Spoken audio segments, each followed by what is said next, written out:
Hello there, Sarah from 17 once again, introducing you to my Dark Souls video walkthrough. This is going to be a really quick path through the Crystal Caves. This is probably the route I take every single time I play this area. I'm aware that there's a lot of loot in this place. There's a lot of invisible walkways that lead to different things. You can even do a lovely zigzagging visible path towards a Titanite slab, a blue Titanite slab I think it is. But if I'm honest, as soon as you've got that achievement, I never ever go as high with that weapon tree because it's just not necessary for my characters. This is the first, walk of faith, Indiana Jones moment. But there's one thing to bear in mind with the crystals. It can be difficult to perfect. I've fallen many a times just through sheer stupidity, but I never have too much trouble through this area. Come over here, drop down, turn around immediately. There's 3 crystal lizards just chilling out. You can get some really nice stuff, but make sure you've got a better weapon, because when you're hitting the ceilings, it's time that you're wasting. But the rule of thumb is to run straight. All these paths seem to be straight.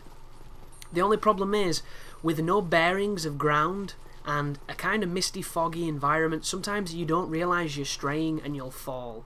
Because we are humans, we are flawed, and our navigational systems some people have got really good sense of direction, other people don't. And the amount of times I've thought I've been running straight and my dude's fallen off is kind of funny.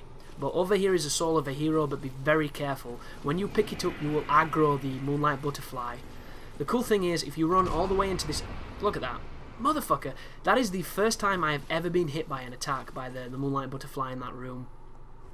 But I've got a lot of humanity, so it doesn't matter. But you can get a nice cheeky soul, and he can't hit you once you're in this room. But it does make it a bit fishy if you want to back up from these clams. Fortunately enough, I have faith in this weapon to stun these clams. But never underestimate these buggers. These are one of the worst enemies on the game. They do a lot of damage. They can definitely break your poise because they hit hard, and they've got a couple of deceptively fast attacks. Like, he does a kick where his legs stretch and he pokes you with his like forky feet, and it's really fast and it can interrupt you. So what I like to do here is I like to lure them one at a time, which can be an art form at times because they aggro in a really weird kind of pattern. And I either lure them towards me, jump attack them, stun them, and then finish them off, or I do a heavy attack like that one and then finish them off, because if you're using something heavy, you will stun them. But there's one thing to bear in mind. This enemy does drop Twinkling Titanite. It also drops Purging Stones, which cure Curse. So if you're wearing the Covetous Gold Serpent Ring, you'll have a better drop rate, and if you want to farm some Twinkling Titanite, this is a decent place to do it. This is probably the best place to do it before you could buy it from a blacksmith. But the last thing I will say as well is, directly in front of me you'll notice there's kind of an archway, and in there you can see directly into the next area. This bit of the game is kind of broken for me, because sometimes there's a fog door there, other times there isn't. If there's a fog door, you can run past every enemy, all the clams, and just run directly to the fog door, you're safe. If there's no fog door, these little shits can follow you into the fight, and there is nothing worse than after the cutscene and seeing, Seath in the big environment, but those little buggers coming through him and attacking you. That can turn an easy fight against Seath into a real challenging fight, because they're a pain in the arse. But if you kill them all, you will not have that conundrum. So this is Seath.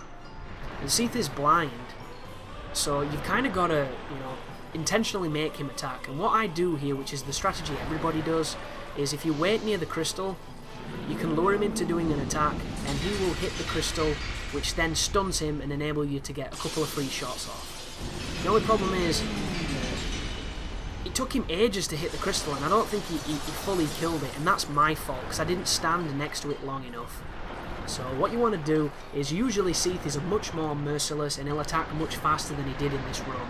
For whatever reason, I have to really get him to attack me, which is a pain in the arse. When he does smash the crystal, he's then vulnerable to taking damage, and this is the best offense you have to try and chop off his tail, if you want the Moonlight Greatsword. To do that though, you need to hit the tip of the tail, the back tail, and it's very dangerous. You might be wondering why it's dangerous. Well, when you stay around the back of Seath, he's just like a horse. He will start, well, Technically he's not like a horse because he doesn't kick, but it's the same principle. Stand behind a horse, you're going to get a broken jaw, or much worse, like a cracked rib. Stand behind Seath, you're probably going to get squished or insta-killed because he hits real hard with his tail. But the pattern to this boss is simple. Stand in front of him so he does his attacks, run in and attack him, then run out after he's recovered. And what you can actually do here, if you're quick enough, is you can do a loop of him, where you stand away from him, he attacks away, you run in, attack him once or twice, then run away, he'll attack around really close to him, then as soon as he's finished, he'll try and attack long range, and then you can run back in. And it's kind of this, you know, bait the attack, run in and hit, he tries to attack there, get away, bait him again, run in and hit. He's a very easy boss. It Kangoo, the new refreshing drink from Primark. No, it can go really wrong really quick, but it's just because he does a lot of damage. And one thing I haven't mentioned that I probably should is he can curse you. So make sure your curse resistance is higher than 2 and you should be okay. But thanks for watching, guys. I hope it's helping, and you take care now.